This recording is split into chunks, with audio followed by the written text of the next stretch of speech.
देशधारिणे हरे कृष्णा।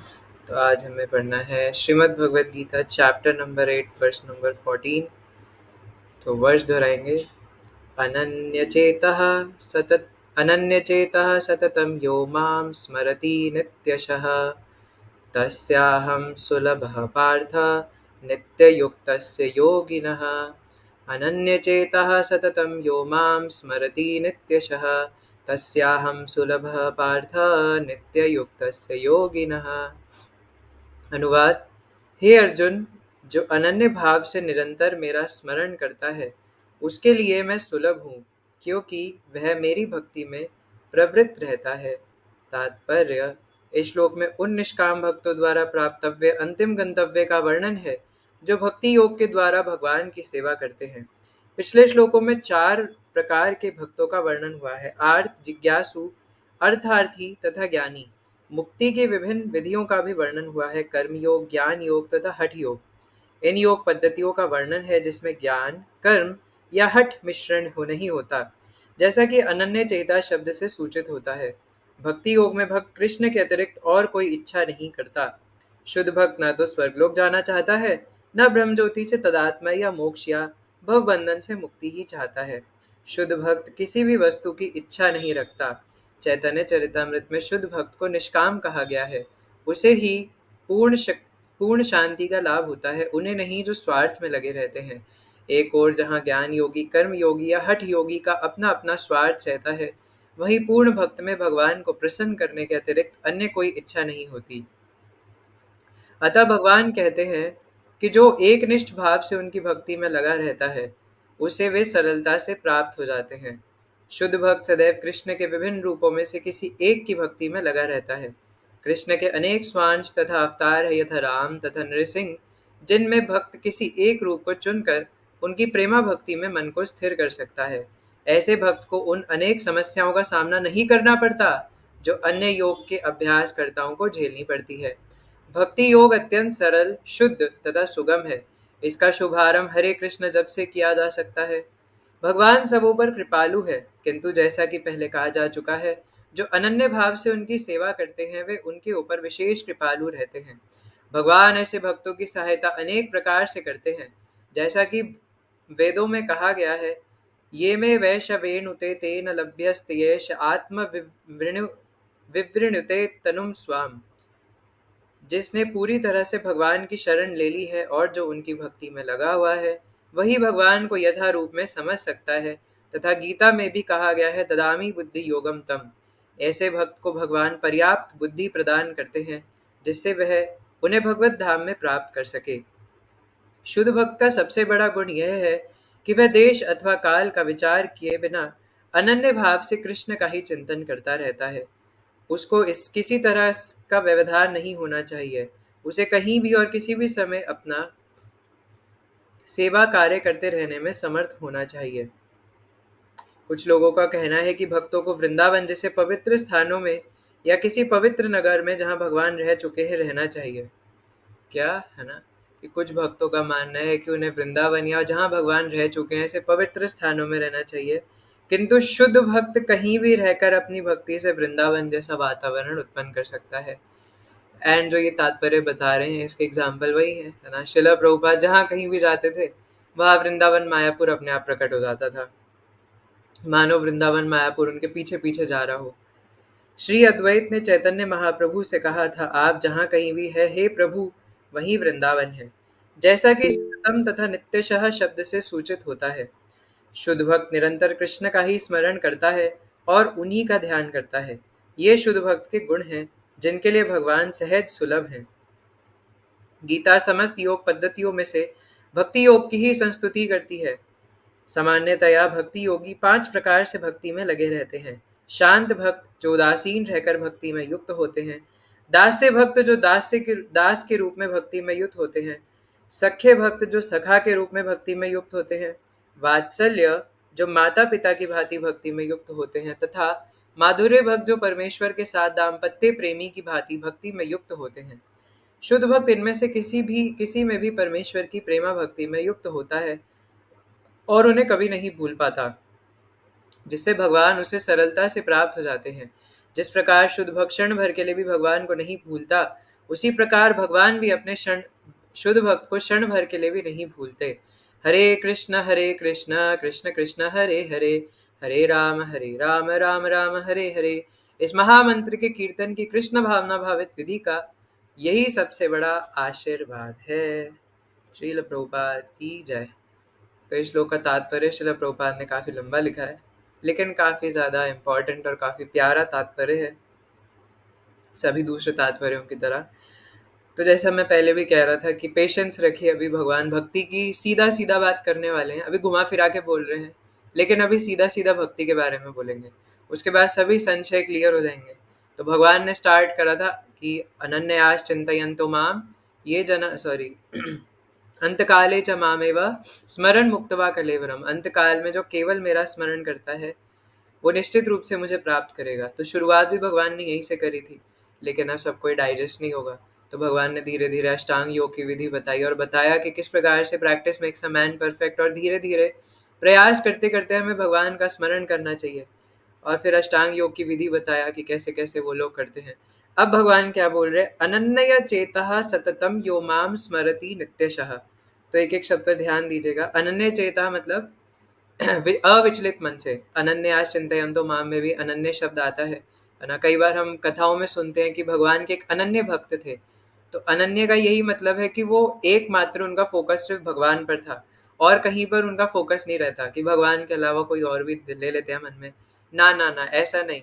भगवान मतलब सिर्फ भगवान, भगवान के अलावा और दूसरा कोई नहीं। तो अनन्य चेता और सततम है ना, यानी कि सदैव, यो माम यानी कि मुझे, मुझ कृष्ण को। भगवान फिर से तर्जनी उंगली दिखाते हुए बोल रहे हैं, अपनी तरफ इशारा करते हुए कि मुझे, मैं कृष्ण स्वरूप को, स्मरति नित्यशः नियमित रूप से हमेशा स्मरण करता है, अनन्य भाव से सदैव और नित्य मेरा ही स्मरण करता है। और फिर मैं क्या करता हूँ ऐसे भक्त के लिए, तस्याहम सुलभः पार्थ नित्य युक्तस्य योगिनः। जो इस रूप से नियमित योगी है, जैसा भक्त निरंतर रूप से मेरा स्मरण कर रहा है अनन्य भाव से, बिना कुछ और सोचे समझे, उसके लिए मैं बहुत सुलभ हूँ, उसके लिए मैं आसानी से प्राप्य हूँ। अब यहाँ पे भगवान ने सुलभ क्यों बोला है ना। जैसे एक बार कौन इसका वर्णन कर रहे थे कि कहीं की जगहों पे लिखा होता है सुलभ शौचालय है ना, लेकिन वो कई बार सुलभ नहीं होता, बड़ी मुश्किल से ढूंढने पे मिलता है ना। लेकिन भगवान यहाँ पे सीधा कह रहे हैं अहम सुलभ पार्थ है ना, तस्याहम सुलभ पार्थ। इसलिए तस्याहम मतलब इसलिए है ना, तस्य उस, यानी अहम मैं हूँ, इसलिए अर्जुन मैं ऐसे भक्तों के लिए बहुत ज्यादा सुलभ हूँ, और ऐसे भक्तों के लिए मैं इजीली प्राप्त हूँ, उनको मैं आराम से प्राप्त हो जाता हूँ। उनको ज्यादा कोई कठिन परिश्रम नहीं करना पड़ता, ये सब तपस्याएं नहीं करनी पड़ती। तो भगवान ने पहले तो पूरा बताया कि ये सब अष्टांग योग विधि, ये सब तपस्या कितनी खतरनाक है, और फिर बोल रहे हैं कि ये सब करने की जरूरत नहीं है, मैं तो सिर्फ ऐसे निरंतर चिंतन करने मात्र से प्राप्त हो जाता हूँ है ना। तस्याहम सुलभ, ऐसे भक्त के लिए तो मैं बहुत इजीली प्राप्य हूँ। तो इसलिए बहुत ज़्यादा माथापच्ची करने की, इधर उधर जाने की ज़रूरत ही नहीं है। बस क्या करना है, मेरी भक्ति में प्रवृत्त रहना है, लिविंग डिवोशनल सर्विस में प्रवृत्त रहना है, लेकिन कैसे, अनन्य भाव से और निरंतर है ना। ये मेन दो क्वालिटीज़ भगवान ने श्लोक में बताई है, और ऐसे भक्त के लिए मैं हमेशा सुलभ हूँ। तो जैसे कि महाराज जी हमेशा कोट करते हैं, अनन्यास चिंतयन्तो अन्य अभिलाषिता शून्यम ज्ञान कर्मादि अनावृतम। कि भक्ति का मतलब है कि हमारे अंदर और कोई अभिलाषा ना हो भगवान को सर्व करने से अलग, और जो भी हम लोग कर रहे हैं वो सिर्फ और सिर्फ भगवान की तुष्टि के लिए हो, भगवान के इंद्रिय की तुष्टि के लिए हो।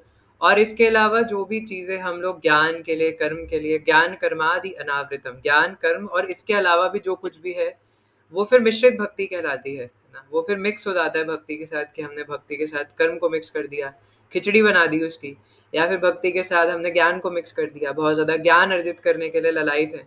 जैसे कुछ पर्सनैलिटीज़ होती हैं है ना, जो बहुत ज़्यादा ज्ञान अर्जित करना चाहते हैं, वो सिर्फ बहुत ज़्यादा ज्ञानी बनना चाहते हैं, संस्कृत के पांडित्य बनना चाहते हैं, और चाहते हैं कि वो संस्कृत में बड़े बड़े मंत्र लर्न कर ले है ना। लेकिन खाली ये ज्ञानी बनने मात्र से काम नहीं बनेगा है ना, जब तक व्यक्ति भक्त नहीं बनेगा उसका काम नहीं बनेगा। और यहाँ पे भगवान ये खुद कह रहे हैं कि अनन्य चेता सततम यो माम स्मरति नित्य शब। कितने सारे हमारे भागवत में, चैतन्य चरितमृत, चैतन्य भागवत और अलग अलग पुराणों में कितने सारे भक्तों के एग्जाम्पल्स मिलते हैं जिन्हें कोई संस्कृत मंत्र श्लोक इत्यादि कुछ नहीं आता था है ना, लेकिन फिर भी भगवान अगर चाहें तो उनसे कुछ भी करा सकते हैं। हालांकि जैसे गोपियाँ भगवान की जो गोपियाँ हैं, हालाँकि वो नित्य सिद्ध भगवान की ही शक्तियाँ हैं, भगवान की अंतरंग पार्षद हैं। लेकिन क्या गोपियों ने, है ना, कोई ये सब संस्कृत मंत्र इत्यादि ये सब पाठ करे, क्या कभी पढ़े, है ना? लेकिन जब भगवान को सर्व करना होता है तो फिर वो रास पंच अध्याय में गोपी गीत तक पूरा अपने आप गा देते हैं, है ना? और इस प्रकार से ये तो खैर गोपियों का एग्जाम्पल तो बहुत एक्स्ट्रा ऑर्डिनरी है, लेकिन ऐसे कितने सारे भक्त हुए हैं। जैसे चैतन्य महाप्रभु की लीला में हम डिस्कस करते हैं कि एक भक्त हुए, है ना, ब्राह्मण भक्त, जिनको भगवत गीता पढ़ना नहीं आता था, कुछ पढ़ना लिखना नहीं जानते थे, अनपढ़ थे। लेकिन क्योंकि उनके गुरु महाराज ने कहा था कि आपको डेली भगवत गीता पढ़ना है और वो पढ़ने का प्रयास कर रहे थे, महाप्रभु उनसे प्रसन्न हो गए। इसलिए अभी रिसेंटली हमसे एक डिवोटी पूछ भी रहे थे, है ना, कि महाराज जी जैसे क्लास में बता रहे थे कि कोई बड़े बड़े कथा पार्षद कथा बताने से, है ना, या बहुत ज़्यादा अच्छा मृदंग बजाने से, या बहुत ज़्यादा अच्छा अगरबत्ती घुमाने से कोई बहुत अच्छा भक्त नहीं हो जाता, या मोटी कंठी माला पहनने से, या अच्छा तिलक लगाने से, ये सब भारी वेशभूषा, भारी आवरणों से, भारी चीज़ों से कोई भक्त नहीं बनता, है ना? भक्त इस चीज़ से बनता है कि उसके अंदर भगवान के प्रति और भगवान के भक्तों के प्रति सेवा भाव किस लेवल का है ना? वो कितना ज़्यादा सेवा करने के लिए ललायत है, और कितना ज़्यादा उसके अंदर ये इच्छा है कि मैं दूसरे जीवों का भी उद्धार करूँ। पहले अपना, है ना? भारत भूमि तो हिले मनुष्य जन्म यार, जन्म सार्थक करी कर पर उपकार। पहले अपना जन्म सार्थक करूँ किसी शुद्ध भक्त की शरण लेके, और फिर उन्होंने जो बताया वही कॉपी पेस्ट करके दूसरों का भी उद्धार करने का प्रयास करूँ। तो इस प्रकार एक शुद्ध भक्त हमेशा सोचता है, और इसलिए वो ज्ञान कर्म इस सब से उसका कोई मतलब नहीं होता। जैसा हम कल भी डिस्कस कर रहे थे कि शिला प्रभुपाद बताते हैं कि कई लोग अलग अलग गुप्त रहस्यों से आते हैं, और जब तक उनके गुप्त उद्देश्य पूरे नहीं हो पाते तो भक्ति को छोड़ के चले जाते हैं। तो ऐसा इसीलिए होता है क्योंकि वो कर्म, ज्ञान या कर्म से उनकी भक्ति मिश्रित होती है। जैसे इसलिए यहाँ पे प्रभुपाद कह रहे हैं कि अनन्य चेता शब्द से सूचित होता है कि भक्ति योग में भक्त कृष्ण के अतिरिक्त और कोई इच्छा नहीं करता। एक शुद्ध भक्त भगवान का सिर्फ और सिर्फ भगवान की इंद्रियों को तुष्ट करना चाहता है, क्योंकि आत्मा इंद्रिया प्रीति वांछा तारी वाले काम, है ना? काम का मतलब क्या है? क्या काम मतलब सिर्फ सेक्सुअल इंटीमेसी या फिर ये जो अश्लील चीजें हैं, क्या सिर्फ वही काम है? नहीं, वो तो सिर्फ एक सिम्टम है काम का। काम का अर्थ होता है ऐसी कोई भी चीज जो हमें कृष्ण से दूर ले जा रही है, दैट इज लस्ट, है ना, हमारे लिए। जो भी चीज़ हमें कृष्ण से दूर कर रही है, या जो भी चीज़ हम अपनी खुद की सेंस ग्रेटिफिकेशन के लिए, अपनी पर्सनल इंद्रिय तुष्टि के लिए कर रहे हैं, that will be counted as काम या फिर लस्ट, है ना? इसलिए एक शुद्ध भक्त कभी भी भगवान से अलग कुछ हटके करना नहीं चाहता। इसलिए पूरा पूरा प्रयास करता है कि कुछ भी ऐसा ना करे जिससे भगवान को प्रसन्नता महसूस ना हो। इसलिए आज महाराज जी सुबह क्लास में बता रहे थे कि जैसे अभी गर्मी का मौसम है ना? तो महाराज जी कई बार एग्जाम्पल देते हैं। तो गर्मी के मौसम में हम सोचते हैं यार बड़ी गर्मी है, जीभ बड़ी सूखी सूखी हो रही है, थोड़ा आइसक्रीम खाने का मन कर रहा है, चलो थोड़ा एक अमूल वाले ठेले पे जाता हूँ, या क्वालिटी वॉल्स पे उस पे जाके बटर स्कॉच कॉर्नेटो, है ना, या वो अमूल वाली एक ब्रिक लेके आऊँगा, है ना, कौन से कसाटा फ्लेवर, है ना, या ये सब लेके आऊँगा, और फिर उसको भगवान की प्लेट में डाल के भगवान को ऑफर करूँगा, और इससे पहले कि आइसक्रीम पिघल जाए, है ना, वो मतलब ताली मार के बाहर निकाल दूंगा ताकि मैं खा सकूँ। या फिर ठंडा ठंडा मैंगो शेक बनाऊंगा, है ना, जार में मैंगो डालेंगे, फिर उसमें बढ़िया सा 3-4 चम्मच चीनी, अमूल का दूध, फिर उसके ऊपर जब वो ग्लास में मैंगो शेक जाएगा तो उसके ऊपर एक भर के वो 5 या 10 रुपए वाला वनीला का कप, है ना, और फिर उसके ऊपर चेरीज और किशमिश बादाम ये सब डाल के एक चम्मच ताकि आइसक्रीम खा सकूँ अलग से, और एक स्ट्रॉ ताकि ठंडा ठंडा मैंगो शेक पी सकूँ। और ऐसी सर्दियों में सोचते हैं कि गोभी के पकोड़े खाएंगे, है ना, बना के, जैसे बारिश का मौसम होता है तो अचानक वो हमारे अंदर एक नेचुरल टेंडेंसी आती है कि अरे यार, है ना, बारिश का मौसम, मम्मी, है ना, राजधानी बेसन लाता हूँ, आप थोड़ा पकोड़े बना लो गोभी के। तो जब महाराज सुबह से बोल रहे थे कि गोभी के पकोड़े खाते हैं, तो किसी ने बोला महाराज गोभी के नहीं, पनीर के। तो महाराज कह रहे अच्छा, पनीर के पकोड़े खाते हैं, है ना। तो तो इसलिए महाराज जी कह रहे थे कि उस समय हम किसके बारे में सोच रहे हैं? हम अपनी जीवा के बारे में सोच रहे हैं, है ना। वाचो वेगम मनसा क्रोध वेगम जीवा वेगम उदरोपस्थ वेगम की बैंड बजा दी। तो हम सिर्फ उस टाइम पे अपनी जिह्वा के बारे में या अपनी इंद्रिय दृष्टि के बारे में सोचते रहते हैं, जबकि उल्टा ये होना चाहिए कि भगवान को क्या पसंद है मैं वो उनको ऑफर करूं, ना कि जो मुझे पसंद है वो मैं भगवान को ऑफर करूं, है ना। इवन हम लोग कई बार जन्माष्टमी पर या इत्यादि इत्यादि त्योहार, जैसे एक कॉमन चीज़ है ना, आपने इस्कॉन में आके फेस करी होगी, है ना, आप लोग बताइएगा रिलेटेबल है कि नहीं, कि इस्कॉन में आने से पहले हम लोग जन्माष्टमी पर रात को 12 बजे के बाद अन्न खा लेते थे, है ना। लेकिन बाद में आके पता चलता है कि नहीं, अन्न नहीं खा सकते रात को 12 बजे, एकादशी प्रसाद खा सकते हैं, लेकिन भगवान को अन्न भोग लग सकता है। 56 भोग लगेगा, 108 भोग, जितना मर्जी लगाओ, लेकिन आप नहीं खा सकते, आपको सुबह खाना है। अब जब भी हम इस्कॉन में आए थे, है ना, जब हमें नई नई चीज पता चली थी, कितना ज्यादा वो लाइक हैंडल करना मुश्किल था कि यार भगवान को अन्न भोग लगा रहे हैं रात को 12 बजे, मैं सुबह से भूखा हूँ और मैं ये अन्न नहीं खा सकता, अब अलग से एकादशी प्रसाद बनाओ, है ना, अपने लिए, क्योंकि खाना तो पड़ेगा। तो वहाँ पे मतलब ये छोटी सी चीज़ भी हमारे लिए कितनी बड़ी कैलेमिटी बन जाती है ना। तो इस तरीके से हम हर समय पे अपनी इंद्रिय तुष्टि के बारे में सोचते रहते हैं। इसको शास्त्रों में आरोप सिद्ध भक्ति कहते हैं, है ना। अब मिश्र भक्ति या आरोप सिद्ध भक्ति क्या मतलब है कि जैसे मान लो कि जयंत प्रभु अभी मुझे दिख रहे हैं कैमरा पे, तो इसलिए मैं अभी ऐसे ही रैंडम नाम ले रहा हूँ। मान लो जयंत प्रभु मेरे घर आए हैं, है ना, मुझे अपना संग देने के लिए।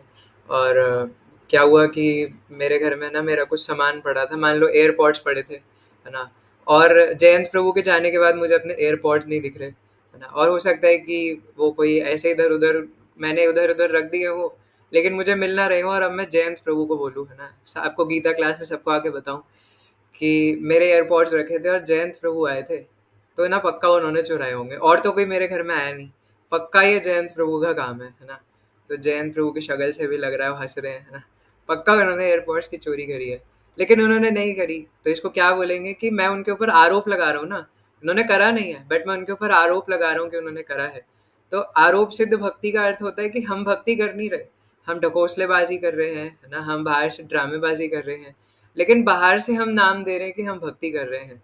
तो इसको कहते हैं आरोप सिद्ध भक्ति, है ना, जो शुद्ध भक्ति में काउंट नहीं होता। इसलिए जैसे हम कुछ भी भोग ऑफर कर रहे हैं अपनी सेंस ग्रेटिफिकेशन के लिए, और फिर बोल रहे थे भूख लगाया ना, जैसे महाराज कह रहे थे कि बजाओ ताली उठाओ थाली, है ना, कि अंदर प्लेट रखते हैं भगवान के पर्दे के अंदर कि भगवान जी आप खा लो, पर दिमाग में चलता रहता है यार ये 5 मिनट 6 मिनट कब बीतेंगे, है ना। घड़ी देख के रखते हैं कि 7 मिनट बाद अंदर से प्रसाद निकालना है ना, चाहे हमें 7 के 17 मिनट लग जाए बात करते करते खाने में, है ना, लेकिन भगवान तो 7 मिनट में खा लेंगे, है ना। 7 मिनट से 1 सेकंड ऊपर नहीं होना चाहिए।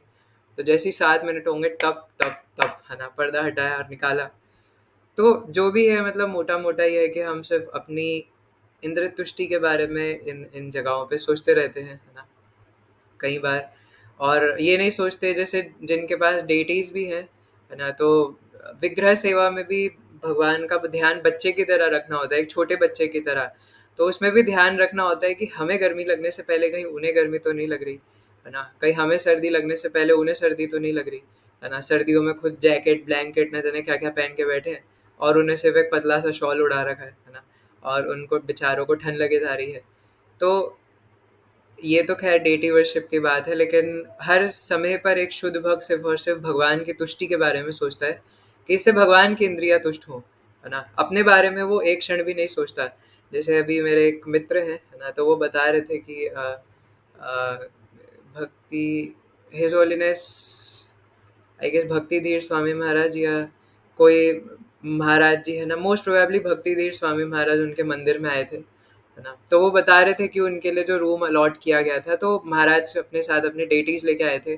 तो जैसे महाराज को एक डबल बेड दिया था ना रात को विश्राम करने के लिए, और महाराज ने क्या किया कि अपने डेटीज को बेड पर सुला दिया और खुद नीचे जमीन पर सो गए, है ना। तो ये एक शुद्ध भक्त का निष्ठा है, ऐसा नहीं कि वो ये सब ये शो ऑफ के लिए करते होते हैं, है ना। वो सिर्फ और सिर्फ अपने भगवान के बारे में सोचते रहते हैं। ऐसे जब शिला गोपाल कृष्ण गोस्वामी महाराज के पास बहुत सारी शालिग्राम शिलाएं थी, तो महाराज उनको बैग में लेके अपने साथ ट्रैवलिंग करते थे।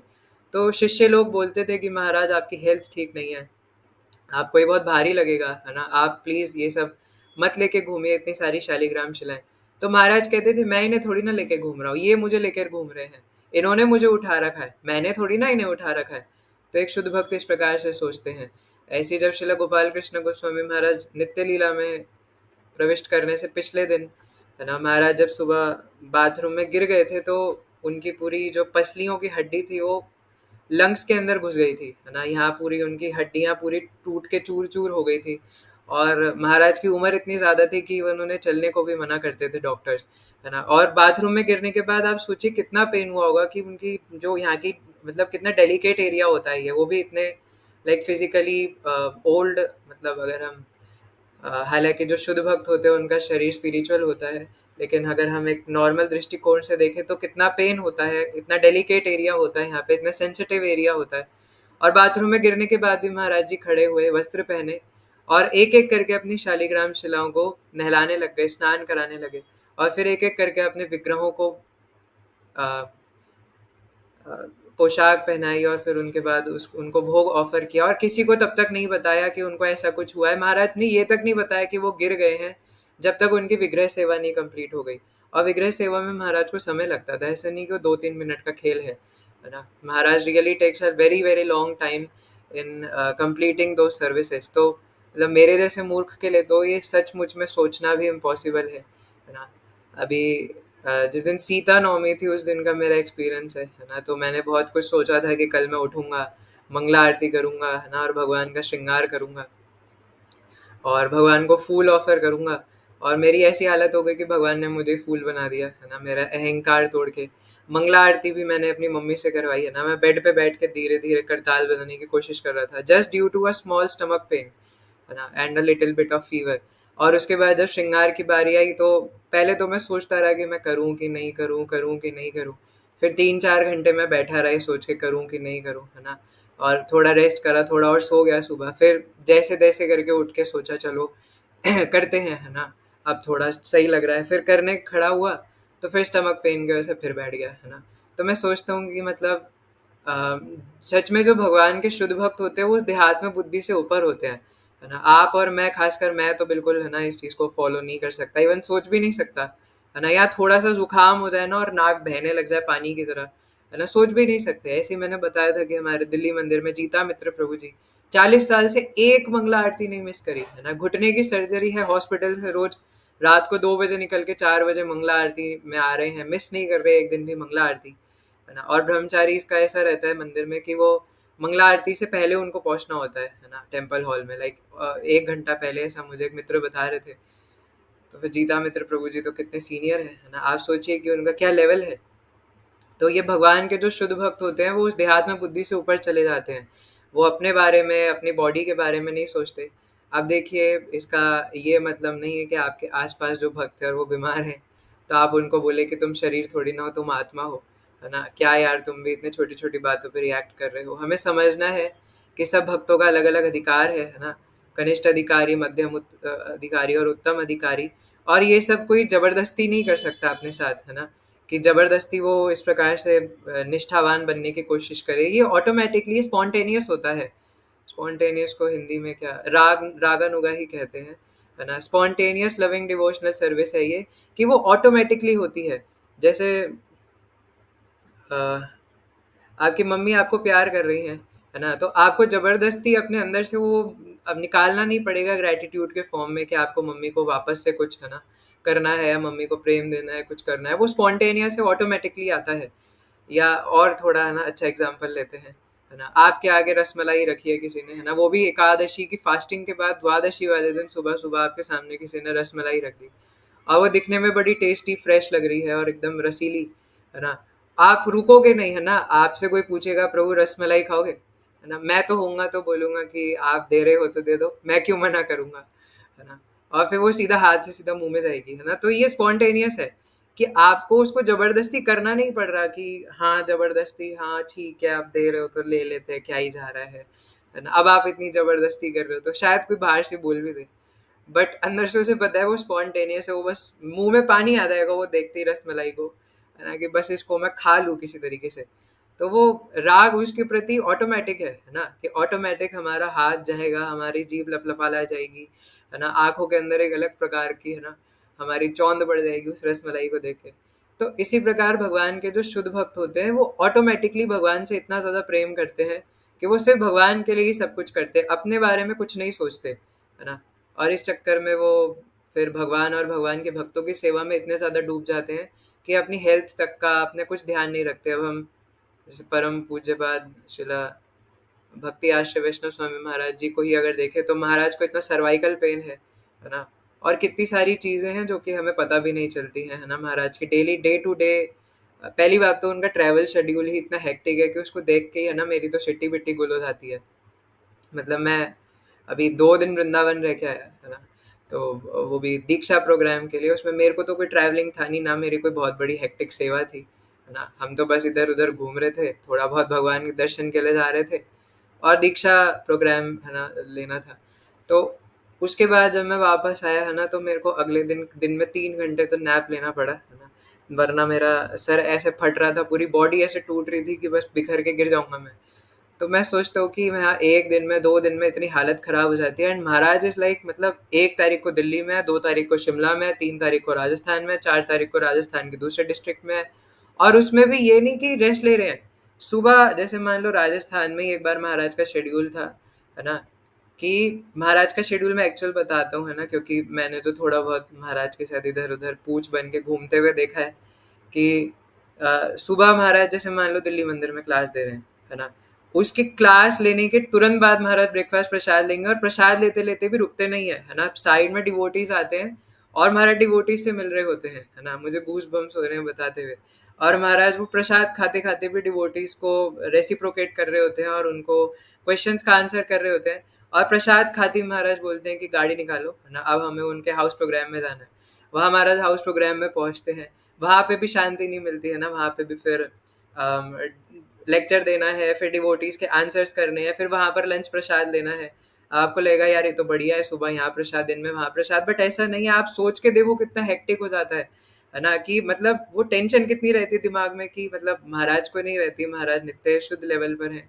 बट मेरे जैसा अगर ऐसे कंडीशन में हो, है ना, मान लो कि सुबह वरुण प्रभु जी के घर कुछ बोलना है, दिन में नारायण प्रभु के घर कुछ बोलना है, और अगर 10 किलोमीटर की रेंज में भी रहते हैं, मेरा तो दिमाग खराब हो जाएगा, है ना। कि यार अपना शेड्यूल देखूँ, अपनी माला करूँ, बुक रीडिंग करूँ, अपनी हियरिंग करूँ, या फिर इन लोगों को बताऊँ, है ना। और फिर उसमें अपना प्रसादम देखना, अपनी हेल्थ देखनी है, अपनी दवाइयाँ देखनी है ना। महाराज की मेडिसिन इतनी सारी होती हैं कि, है ना, मतलब दिमाग से परे। तो उसके बाद महाराज जैसे 2-3 दिन मैंने देखा महाराज को कि सुबह दिल्ली मंदिर में क्लास दिया, तुरंत बाद महाराज प्रसाद लेते दिन में हाउस प्रोग्राम के लिए गए, वहाँ पर लेक्चर दिया, वहाँ पर फिर कीर्तन हुआ, वहाँ पे फिर प्रसाद पाया।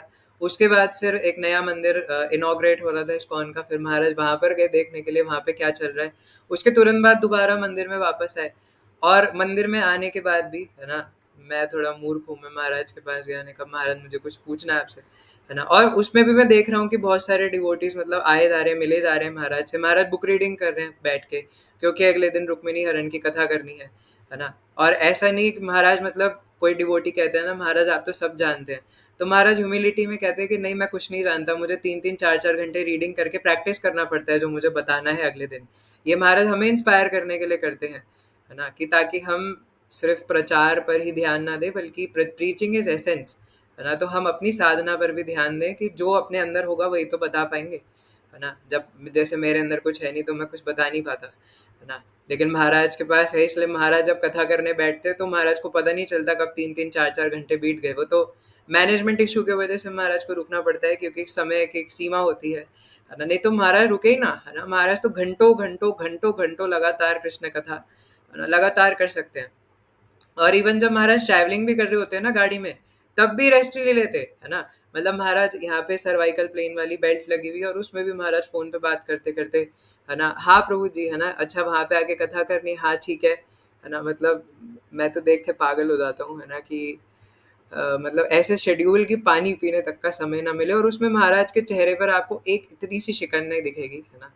और महाराज हमेशा लाइक नित्य नित्य आनंद, है ना, क्योंकि महाराज नित्यानंद प्रभु के परम भक्त हैं, इसलिए हमेशा नित्य आनंद में रहते हैं, है ना। हमेशा इतने परम आनंद में रहते हैं कि कभी आपको ऐसा नहीं लगेगा कि महाराज थके हुए हैं, है ना। हालांकि उनकी हेल्थ काफ़ी ज़्यादा डिस्टर्ब रहती है, लेकिन फिर भी इतना ज़्यादा हेक्टिक शेड्यूल।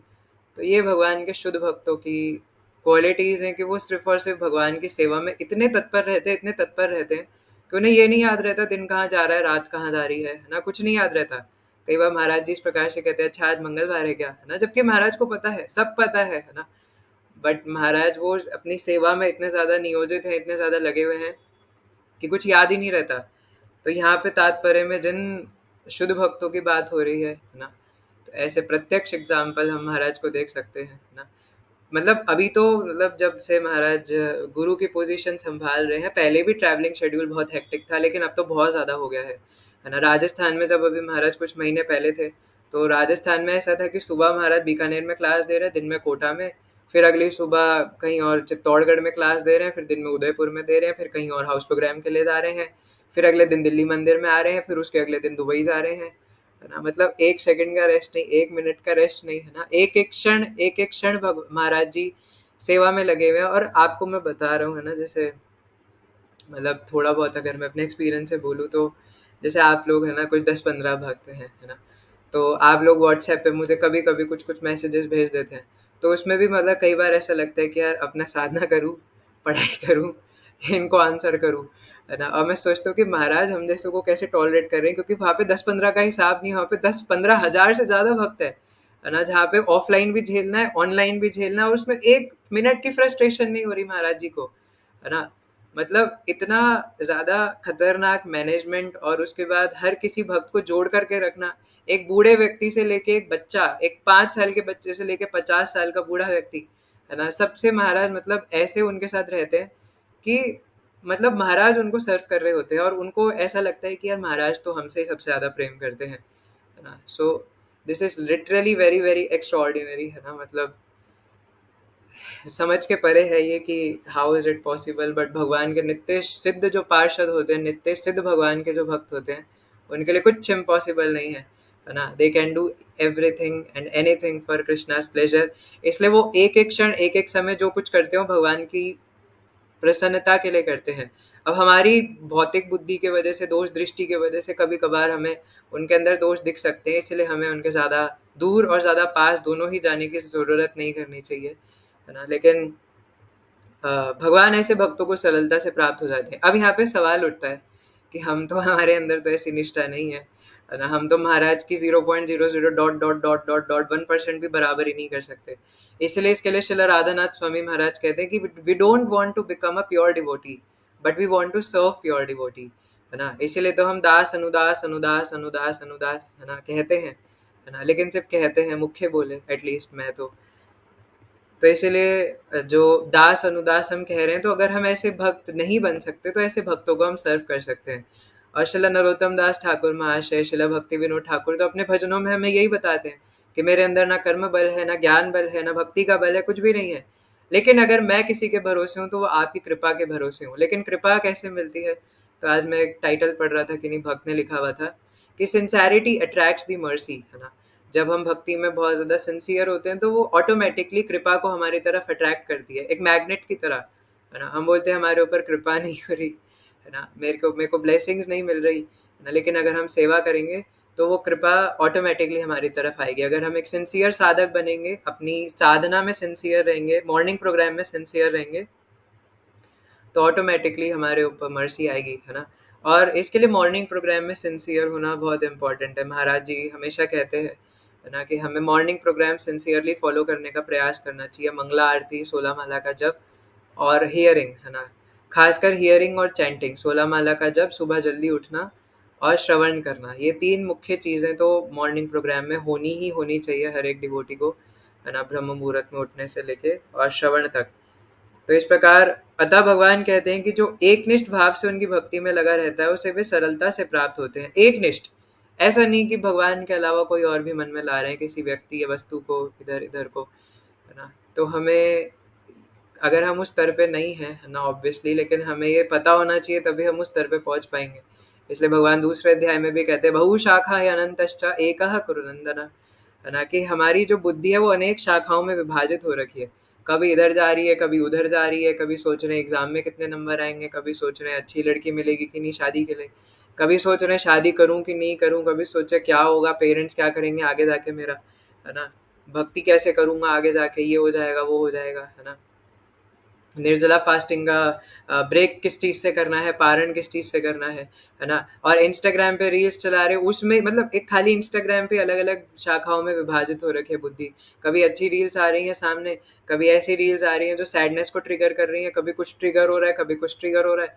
तो इस प्रकार हमारी बुद्धि अनेक शाखाओं में विभाजित है, लेकिन उसको एक निष्ठ करना है ना, भगवान की तरफ मोड़ना है। और इसके लिए आगे बताया है कि प्रेमा भक्ति में भगवान को स्थिर करके भगवान के अलग अलग रूप, है ना, जैसे नरसिंह, वराहा, राधा रमन जी, राधा गोविंद देव, है ना, कृष्ण बलराम, गौर निताई, तो भगवान के अलग अलग रूप हैं, अपनी अपनी निष्ठा अनुसार जिस जिसको जिस जिसके प्रति निष्ठा हो, है ना, उनके प्रति वो निष्ठा रख करके, भगवान कृष्ण के किसी भी एक रूप के प्रति निष्ठा रख के, या एक से ज्यादा भी, है ना, किन्हीं के भी प्रति निष्ठा रख के, और हरे कृष्ण महामंत्र जपते हुए उनसे अपनी बात शेयर करे। किसी को कृष्ण बलराम के प्रति आकर्षण आ सकती है, या गौर निताई के प्रति आ सकती है, तो उनके बारे में और जानने का प्रयास करना चाहिए, है ना। उनको अपने बारे में जाके बताना चाहिए कि मेरी साधना भी अच्छी नहीं चल रही है ना, आप प्लीज मेरा कुछ कीजिए, मेरे मन में उल्टे सीधे गंदे गंदे विचार आते हैं, मैं क्या करूं, है ना। मैंने कहा हम एक निष्ठ नहीं है, लेकिन एक निष्ठ भक्तों को सेवा करने से हमारे अंदर वो एक निष्ठता आ सकती है। कम से कम हम शुद्ध भक्तों की सेवा में तो एक निष्ठ बनने का प्रयास कर सकते हैं ना, है ना। भगवान के नहीं हो पा रहे तो कम से कम भगवान के शुद्ध भक्तों के ही हो जाए, और वो हो गए फिर तो बस काम बन गया, है ना। जहाँ हम भगवान के शुद्ध भक्तों के हो गए तो भगवान तो हमें एक्सेप्ट कर ही लेंगे। अगर किसी व्यक्ति को, है ना, क्योंकि एक वो चैतन्य चरितमृत का श्लोक है ना, गुरु प्रसादे पाए भक्ति लता बीज, एक तो ये है और एक और है ना, दीक्षा कले भक्त करे आत्मसमर्पण, कृष्ण तारे सम आत्मसम, ऐसे करके एक दो वर्सेस है चैतन्य चरितमृत में, कि अगर कोई एक प्रामाणिक गुरु की शरण लेकर के उनको सर्व करता है ना, तो फिर गुरु की रिस्पॉन्सिबिलिटी है उनको सर्व करने, उनको उद्धार करने की, और गुरु उनको भक्ति लता बीज प्रदान करते हैं जिससे वो आगे एडवांस कर सकते हैं। और दीक्षा के समय भक्त आत्मसमर्पण करता है ना, और आत्मसमर्पण करना चाहिए। और आत्मसमर्पण करने के बाद जो गुरु है ना, कृष्ण जो है वो उनकी रिस्पॉन्सिबिलिटी लेते हैं कि कैसे इनको तारना है। तो इसलिए अगर कोई शुद्ध भक्त की सेवा करे, है ना, नव दीक्षित भक्त दीक्षित नहीं है कोई फर्क नहीं पड़ता, है ना। हमारे पास शिला प्रभुपाद है, हमारे पास हमारे शिला प्रभुपाद के इतने सारे रिप्रेजेंटेटिव्स हमारे गुरुजन है ना। तो ये हार्दिक प्रभु ने भेजा है, दीक्षा काले भक्त करे आत्मसमर्पण, सही काले कृष्ण तारे करे आत्मसमर्पण। उसी समय भगवान उस व्यक्ति को तार देते हैं। तो इस प्रकार जो भगवान को आत्मसमर्पण कर देता है, लेकिन हम डायरेक्ट भगवान को आत्मसमर्पण नहीं कर सकते। हम भगवान के भक्तों को आत्मसमर्पण कर सकते हैं कि मैं जैसा भी हूँ, जैसा भी बुरा हूँ, अच्छा हूँ, कैसा भी हूँ, आपका हूँ, है ना। मुझे पता है कि मैं बहुत बेकार हूँ, मैं बहुत तुच्छ हूँ, लेकिन जैसा भी हूँ आपका ही हूँ, है ना। और ये सिर्फ कहने के लिए नहीं, लेकिन सेवा भाव में भी हमारे अंदर ये होना चाहिए कि हमारे गुरु हमें अस्वीकार करे, हमें धिक्कारें, जो मर्जी करे, वो उनकी इच्छा है, लेकिन मैं उन्हें नहीं छोड़ सकता। जैसे श्रील नरोत्तम दास ठाकुर महाशय करते हैं, है ना, दिखाते हैं अपने आचरण से कि श्रील लोकनाथ गोस्वामी ने उन्हें दीक्षा देने से मना कर दिया। ऐसे हम जैसे मेरे जैसे मूर्ख होते तो शायद इधर की उधर चले जाते, हैं ना, ठीक है आप नहीं दे रहे तो कहीं और से ले लेंगे। बट श्रील नरोत्तम दास ठाकुर महाशय ने कभी अपने गुरु को नहीं छोड़ा, है ना, कि दीक्षा तो इन्हीं से लेनी है। और फिर जाके वो 1 साल तक उनका मल साफ करते थे, उनकी सेवा करते थे छुप छुप करके, है ना। तो इस प्रकार से जो भगवान के शुद्ध भक्त होते हैं, है ना, या शुद्ध भक्त बनने का प्रयास करते हैं, वो ऐसे शुद्ध भक्तों को सर्व करके शुद्ध हो सकते हैं, है ना। तो हम भगवान के प्रति अगर निष्ठा नहीं है तो भगवान के भक्तों के प्रति निष्ठा जगाने की कोशिश करनी चाहिए। और अगर उत्साही भक्त, निष्ठावान भक्त, धैर्यवान भक्त, जो ऐसे भक्त हैं, और जो गुरुनिष्ठ भक्त हैं, है ना, अगर ऐसे भक्तों के हम जो हमेशा अपने गुरु का गुणगान करते हैं, जो हमेशा अपने गुरु के एक निष्ठ और अपने गुरु की बात मानते हैं, क्योंकि गुरु अवज्ञा कर देने से, अगर गुरु की बात हम नहीं मानते, ये मैं अपने आप को याद दिला रहा हूँ, है ना, कि अगर हम गुरु के किसी भी जनरल या पर्सनल इंस्ट्रक्शन, खासकर पर्सनल इंस्ट्रक्शन की अवज्ञा कर देते हैं, तो भारी नुकसान होता है ना, पूरी भक्ति की बैंड बच सकती है।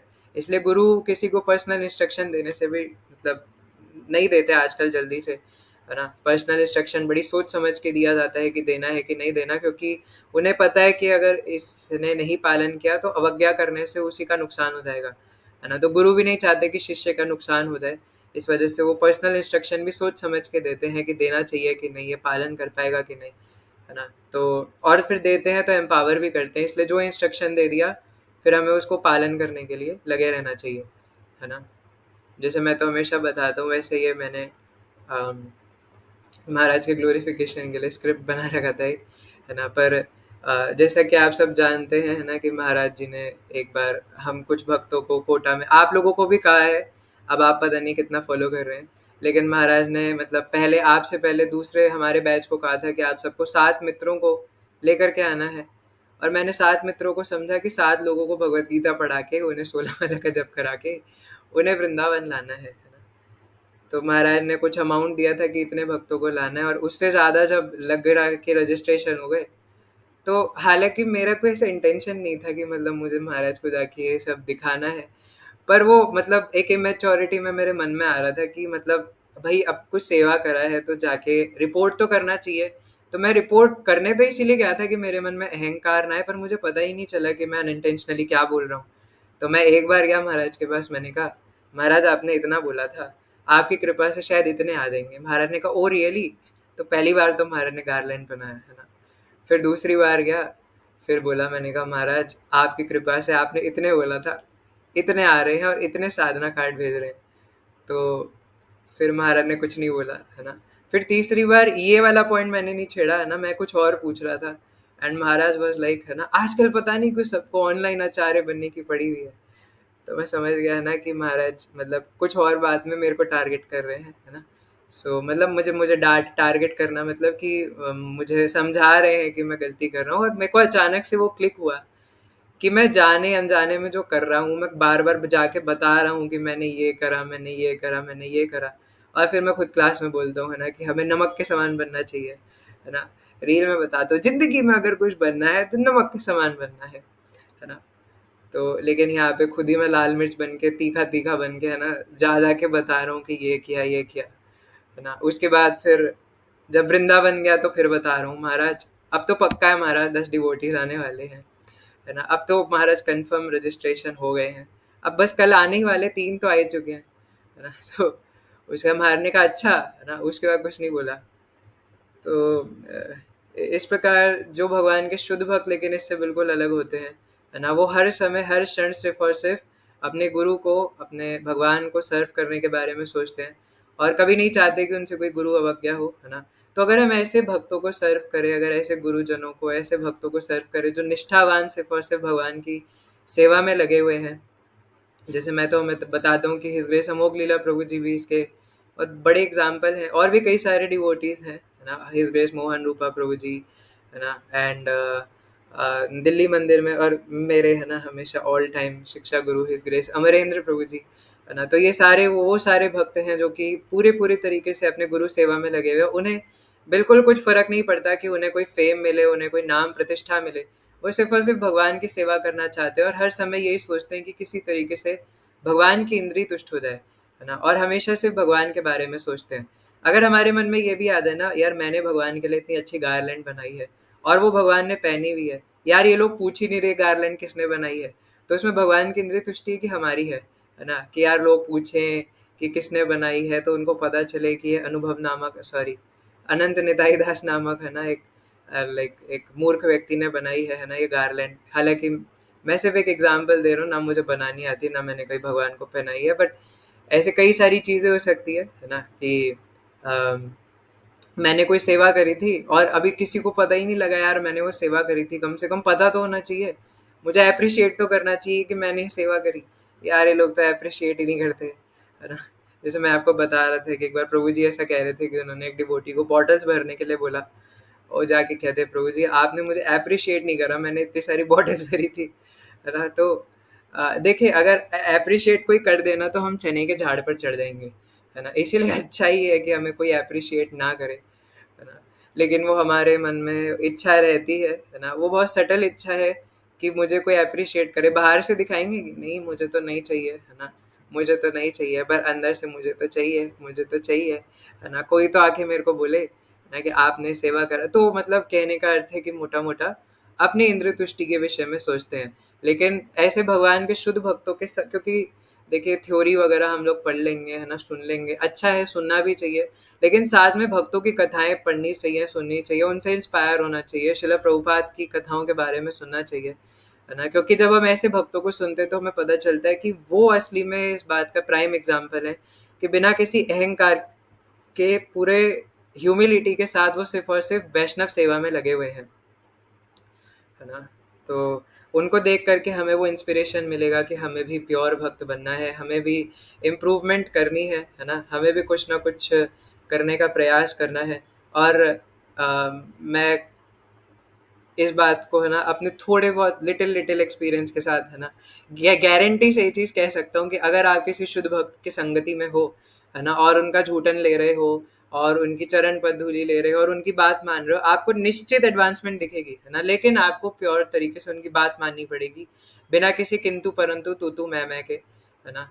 तो हमारे जो जो आपके लोकल टेम्पल्स में आपके जो जो अथॉरिटीज़ है ना, आपको ज़रूरत है कि आप सब उनकी बात माने, है ना। जैसे यहाँ पे कुछ इस्कॉन जबलपुर, इस्कॉन रौरकेला, इस्कॉन हैदराबाद, है ना, अलग अलग जगहों के भक्त आप सब मुझे संग प्रदान करने के लिए आते हैं। तो आप सबको ज़रूरत है कि आपको जो जो मंदिरों में सेवा दी जाए, प्रसादम डिस्ट्रीब्यूशन की, है ना, इत्यादि इत्यादि, बुक डिस्ट्रीब्यूशन की, उन सबको बिना किसी किंतु तू तू मैं के, है ना, या आपको पसंद है या नहीं है ना, अगर हम इस भावना से, आप कर नहीं सकते वो एक अलग बात है ना, कि आप मतलब वो सेवा आता ही नहीं है, तब तो ज़बरदस्ती नहीं करना चाहिए, लेकिन हमें उससे भागना नहीं चाहिए सेवाओं से, है ना। तो ऐसी सेवाओं के करने के लिए हमेशा हमें आगे रहें, तो हमारा उद्धार हो सकता है ना, निश्चित रूप से हो सकता है अगर हम बात माने, है ना, और सिंसियर है। देखिए, भक्ति इज सिंपल, बट उसको जीवन में उतारना थोड़ा मुश्किल हो जाता है ना। हम जबरदस्ती भक्ति को कॉम्प्लेक्स कर देते हैं। तो आगे फिर भगवान कहते हैं, वे ददामी बुद्धि योगम तम, ऐसे भक्त को भगवान पर्याप्त बुद्धि प्रदान करते हैं जिससे वह उन्हें भगवत धाम में प्राप्त कर सके। लेकिन कैसे भक्त? जो भगवान को पाने के लिए एंडेवर करते हैं, जो भगवान के भक्तों का संग पाने के लिए ललायित रहते हैं और प्रार्थना करते हैं कि भगवान के भक्त का उनको संग प्राप्त हो जाए, और भगवान के भक्तों के बीच में वो रहकर हरि कथा का श्रवण कर सकें, है ना। गुरुदेव से हरि कथा श्रवण करने का कहीं से मौका मिल जाए, और अगर वो मौका मिल जाए तो ऐसे वो छोड़ते नहीं और फिर उनसे प्रार्थना करते हैं, और फिर भगवान उनको बुद्धि प्रदान करते हैं कि किस प्रकार भक्ति में और आगे बढ़ा जाए, कौन सी सेवा करी जाए, क्या करा जाए, क्या ना करा जाए, और फिर वो उसको फॉलो करके और भक्ति में आगे बढ़ने का प्रयास कर सकते हैं।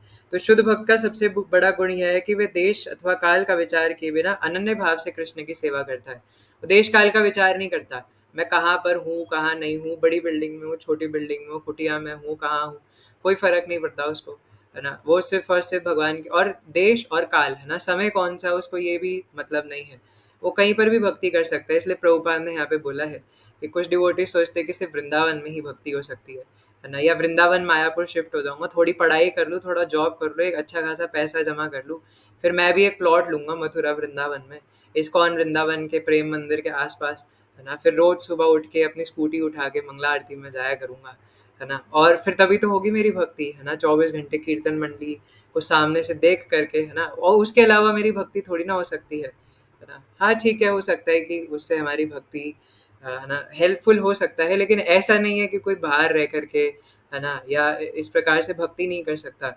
अनिवार्य है कि हमारे गुरु क्या चाहते हैं, है ना। हमारे गुरु चाहते हैं कि हम अब सारे लोग अगर वृंदावन में बस जाएं, तो बाहर रह करके प्रचार कौन करेगा? अगर शिला प्रभुपाद वृंदावन में रहते तो बाहर जाके प्रचार करके, है ना, ऐसा नहीं है कि यहाँ पे मैं ये कह रहा हूँ कि वृंदावन में नहीं रहना चाहिए, है ना, या ब्रजवासियों को नहीं रहना चाहिए, प्लीज़ इसको गलत मतलब मत निकालिएगा। लेकिन अगर सभी लोग, अगर सभी वृंदावन में रहने लग जाएंगे, so who will be going to preach? अब इसमें ये भी सवाल उठ सकता है ना, कि अच्छा हम लोग क्या प्रचार करने के लायक हैं, है ना, हम लोग वृंदावन में बैठे बैठे प्रचार कर सकते हैं। बट ठीक है, इसमें सबका अपना अपना व्यू पॉइंट्स है ना। लेकिन जैसा हमारे गुरु चाहे, मैं अंत में यही बोलूँगा, हमें वैसा करने का प्रयास करना चाहिए, क्योंकि वो ज़्यादा अच्छे से जानते हैं हमारे लिए क्या ठीक है। एक बार श्रील गोपाल कृष्ण महाराज जी के एक डिसाइपल ने बोला था कि महाराज मैं सोचो वृंदावन में रहने चले जाऊँ। अब वो इच्छा तो पहले से थी, प्लानिंग भी सब पहले से कर रखी थी, महाराज को तो सिर्फ एक बताने आ रहे थे कि आप बस हाँ कर दो। तो महाराज ने बोला देखो अभी तुम्हें नहीं जाना चाहिए, है ना, अभी दिल्ली में रहो और अपनी साधना सही से करो। अब वो तो भाई चले गए वृंदावन, वो तो सिर्फ रीअश्योरेंस लेने आए थे। अब चले गए तो वहाँ जाके साधना हिल गई पूरी, है ना, 16 माला सब छूट गया। तो अब जब महाराज वृंदावन आते थे तो वो डिवोटी छुपने लग गए महाराज से, ना, कि महाराज उन्हें देख ना ले। वो महाराज तो त्रिकालदर्शी हैं, है ना। तो श्रील गोपाल कृष्ण महाराज अपने शिष्य को कहते थे कि वो ना एक पेड़ के पीछे एक व्यक्ति छुपा हुआ है, जाओ और उसे पकड़ के लाओ, और आए ना ना तो गोदी में उठा के ले आना। तो महाराज फिर उसको देखते थे और महाराज कहते थे क्या हाँ हो इतने दिन से, है ना। फिर वो रोते रोते भक्त कहते थे कि सॉरी महाराज, आपने मना किया था, मैं फिर भी वृंदावन आ गया और मेरी पूरी साधना की बैंड बज गई। तो महाराज कहते थे चलो कोई बात नहीं, अब जो हो गया वो हो गया। और फिर महाराज दोबारा उन्हें सेवा में एंगेज करते थे, थोड़ा डांटते थे प्यार से, लेकिन फिर उन्हें सेवा में एंगेज कर देते थे, है ना, कि कोई बात नहीं। महाराज कभी किसी को जाने नहीं देते थे, है ना, मतलब प्रयास करते थे कि कोई जाए ना, और किसी ने कितनी भी बड़ी गलती करी हो उसको वापस सेवा में रोकने का प्रयास करते थे, है ना। यही सेम चीज़ महाराज जी भी करते, मतलब परम पूज्य भक्ति आश्रय वैष्णव स्वामी महाराज जी भी करते हैं, है ना। कि अगर कोई ऐसा लगता है किसी भक्त को कि मैं किसी लायक नहीं हूँ, मैं कोई सेवा नहीं कर सकता, तो महाराज उसको जो जो सेवा करने के लिए बेस्ट है उसमें उसको एंगेज करके रखते हैं। तो शुद्ध भक्त कहीं भी रहकर अपनी भक्ति से वृंदावन जैसा वातावरण उत्पन्न कर सकता है। और शुद्ध भक्त निरंतर कृष्ण का ही स्मरण करता है और उनका ही ध्यान करता है, और 5 भावों में शांत रस, दास्य रस, साख्य रस, वात्सल्य रस और माधुर्य रस, इनमें से किसी एक में वो भगवान का स्मरण करता है। लेकिन ये तो हायर स्टेजेस है, पहले हमारी अनर्थ निवृत्ति हो जाए, ये सब हम तब कर पाएंगे, है ना। अब ये नहीं है कि हमारा अल्टीमेट गोल अनर्थ निवृत्ति है हमारा अल्टीमेट गोल कृष्ण प्रेम ही, पर ये सब हम फॉलो तभी कर पाएंगे जब हम अनर्थ निवृत्ति को पार कर लें। इसलिए इस प्रकार शुद्ध भक्त क्षण भर के लिए भी भगवान को नहीं भूलता, और उसी प्रकार भगवान भी शुद्ध भक्त को क्षण भर के लिए भी नहीं भूलते, है ना। ना तो भक्त भगवान को भूलता है, और ऐसा भक्त जो भगवान को कभी नहीं भूलता, फिर भगवान भी उस भक्त को नहीं भूलते। इसलिए मैं तो हमेशा कहता हूँ कि महाराज जी जैसे हमेशा कभी अपनी इंद्रियों के बारे में नहीं सोचते, सिर्फ हमेशा भगवान के बारे में सोचते रहते हैं, है ना। कभी उन्हें प्रसाद मिलता है नहीं मिलता उससे उनको भी फर्क नहीं पड़ता, है ना। यहाँ तो एक टाइम का प्रसाद मिस हो जाए तो लगता है अरे यार, है ना, मेरा तो पेट दर्द हो गया, है ना, ये क्या हो गया, है ना, प्रसाद नहीं मिला, है ना, अरे यार, है ना, मैं अपना बता रहा हूँ। तो लेकिन महाराज जी को इन सब से कोई अर्थ नहीं है ना, क्योंकि वो उनको खाने पीने का भी होश नहीं रहता, उन्हें सिर्फ ये रहता है कि भगवत सेवा और भगवत भक्तों की सेवा, है ना। हालांकि महाराज खुद शुद्ध भक्त हैं, लेकिन दूसरे भक्तों की सेवा किस प्रकार से करनी है हमेशा हमेशा एक एक सांस दूसरों की सेवा में लगा कर रखते हैं। और इसलिए महाराज अपने आचरण से खुद भी प्रचार के समय समझाते हैं कि हमें अपने जीवन को दूसरों के लिए जीना चाहिए, है ना, और दूसरों के उद्धार के लिए, मतलब दूसरों के बेनिफिट के लिए अपने जीवन को लगाना चाहिए, नॉट उद्धार, उद्धार तो पहले अपना कर ले, लेकिन दूसरों के बेनिफिट के लिए जो जो हम कर सकते हैं, जो जो प्रदान कर सकते हैं, जो जो योगदान दे सकते हैं अपनी शक्ति अनुसार, वो हमें करना चाहिए। इसके शिला गोपाल कृष्ण महाराज जी को हम देख सकते हैं, महाराज जी ने कुछ अपने पास नहीं रखा। महाराज जी ने अपने जो लास्ट 10 इंस्ट्रक्शंस थे उसमें सिर्फ ये लिखा था कि मेरे अपने पर्सनल एसेट सिर्फ मेरे डेटीज़ है ना। तो मैं चाहता हूँ कि उनको अलग अलग मंदिरों में दे दिया जाए ताकि वो उनकी सेवा ना रुके। बाकी मेरा अपना और कुछ भी नहीं है ना। मेरे नाम पे जो एक लैंड प्रॉपर्टी थी उस पे कुछ कहा था महाराज ने कि इस पे कुछ ये बना दिया जाए, और जो कुछ भी महाराज के पास था वो सब इधर उधर डिसाइपल्स को दे दिया, सब कुछ, है ना। अपने पास कुछ एक चीज़ नहीं रखी, है ना। तो ये भगवान के और ऐसा नहीं कि सिर्फ नित्य लीला में प्रविष्ट होते हुए, इवन जीवन काल के समय भी, मतलब जब महाराज इस धराधाम में लीला कर रहे थे उस समय भी, मतलब जो भगवान के शुद्ध भक्त है वो अपने पास कुछ नहीं रखना चाहते। उनके पास कोई आता है मैं ये ले लूँ, जैसे मैंने आपको बताया था कि मैं महाराज जी के लिए कुछ लेकर के गया था, आप सबको तो पता है ना, अभी बताऊंगा नहीं यहाँ वीडियो में। तो मैं महाराज के लिए कुछ लेकर गया था, आपको पता है। तो महाराज इवन जिस थैले में मैं वो लग कर गया था, महाराज में से कह रहे कि ये थैला मैं थोड़ी देर के लिए ले लूँ, इसमें कैरी करके मुझे ले जाना पड़ेगा। और महाराज वो भी ऐसे मेरे से पूछ रहे कि ये ले लूँ मैंने कहा महाराज ये एक नॉर्मल से थैले के लिए आप महाराज ऐसे, मेरे को तो समझ नहीं आ रहा था मैं क्या बोलूँ। मैं कहा महाराज सब आपका है। महाराज ने फिर पूछा नहीं नहीं आपको चाहिए तो आप ले जा सकते हो, है ना, अगर आपको कुछ रखना हो तो, लेकिन मुझे ये रखना था ताकि मैं सबको दिखाने ले जा सकूँ। है बस लाइक क्या बोलूँ मैं, है ना। और वो कौन सा थैला था, लाइक जैसे हम कभी इधर उधर जाते हैं ना, थोड़ा बाजार से कोई एक एक्स्ट्रा थैला दे देते हो, जस्ट नॉर्मल कपड़े का थैला था, है ना, not such a big thing. So उसके लिए भी मतलब एक सन्यासी, है ना, और सन्यासी क्या भगवान के जो शुद्ध भक्त होते हैं वो पूरे तरीके से एक एक चीज़ सिर्फ और सिर्फ भगवान की सेवा में लगा के रखते हैं। अपनी सांस, अपना इंद्रिय, है ना, अपना मन, वाक्य और अपने आसपास की वस्तुएं, अपने व्यक्ति, हर कुछ, है ना, कुछ भी अपने लिए नहीं रखना चाहते, कुछ भी, है ना, nothing for their self gratification और सेंस ग्रेटिफिकेशन। तो इस प्रकार से भगवान कहते हैं कि जो अनन्य भाव से निरंतर मेरा स्मरण करता है उसके लिए मैं सुलभ हूँ, क्योंकि वो मेरी भक्ति करता है। तो ये अष्टांग योग विधि पालन करना, ये तपस्या करना, ये ना तो आज के समय में व्यवहारिक है और ना करने की ज़रूरत है। इस प्रकार से करके हम निरंतर अनन्य भाव से सेवा करते हुए भगवान का स्मरण कर सकते हैं, और ऐसे भक्तों के लिए भगवान सुलभ है, और ऐसे करके भगवान की सेवा में प्रवृत्त होना आसान हो जाता है। तो इस प्रकार मैं लास्ट में फिर यही बोलूँगा कि अपने आप से भगवान की सेवा करना, है ना, हमारे लिए ना तो बस में है, बहुत मुश्किल है, ना हमारे कोई होप एंड स्कोप है। हमारा होप एंड स्कोप तो सिर्फ हमारे गुरुजन है, हमारे शुद्ध भक्त हैं, है ना, जिनके चरणों में रह करके हम कुछ सेवा करने का प्रयास कर सकते हैं और उनके माध्यम से हम भगवान को थोड़ा बहुत कुछ अप्रोच करने की सोच सकते हैं। वरना लिटरली में हमारा कोई होप एंड स्कोप नहीं है ना। हमारे पास है ही क्या जो हम भगवान को देंगे, है ना। हमारे पास इवन गुरु को तक देने के लिए कुछ भी नहीं है अपनी सिंसेरिटी के अलावा। तो बस हम अपनी साधना अच्छे से करें, इसी से हमारे गुरुजन हमसे प्रसन्न हो जाते हैं। तो यही कह के आज की क्लास को मैं यहीं विराम देना चाहूँगा। थैंक यू सो मच आप सबका जुड़ने के लिए। तो किसी को कोई प्रश्न है, कमेंट है तो पूछ सकते हैं। हरे कृष्णा हरे कृष्ण कृष्ण कृष्ण कृष्ण हरे कृष्ण हरे, हरे हरे हरे हरे राम राम राम राम राम हरे राम हरे। राम हरे हरे हरे कृष्णा हरे कृष्ण कृष्ण कृष्ण कृष्ण कृष्ण हरे हरे राम हरे हरे, राम हरे राम राम राम राम राम हरे राम हरे राम हरे हरे, हरे हरे कृष्ण राम कृष्ण राम